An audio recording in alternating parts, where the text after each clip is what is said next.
Saya juga mohon maaf apabila dalam pekerjaan saya selama 5 tahun sebagai Menteri Pertahanan ada sesuatu yang mengecewakan saudara-saudara sekalian. Tetapi saya ingin saudara-saudara yakin bahwa niat saya semata-mata adalah untuk menjaga kepentingan dan kedaulatan bangsa Indonesia. Prabowo Subianto menghadiri rapat kerja untuk terakhir kalinya dengan Komisi 1 DPR RI pada Rabu 25 September 2024. Dalam rapat tersebut, Prabowo meminta maaf atas kinerjanya sebagai menteri selama 5 tahun kurang memuaskan.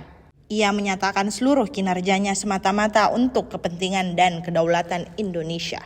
Prabowo juga mengucapkan salam perpisahan kepada anggota parlemen yang hadir. Sebelumnya, ia mengungkapkan kondisi sistem pertahanan di Indonesia belum tercapai maksimal, dikarenakan Indonesia lebih mengutamakan kesejahteraan rakyat.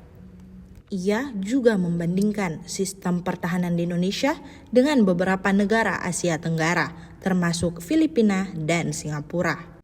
Menyikapi hal itu, Presiden terpilih RI menilai keadaan tersebut menjadi tanggung jawab bagi pemerintah mendatang. Download Tribun X sekarang, menghadirkan lokal menjadi Indonesia.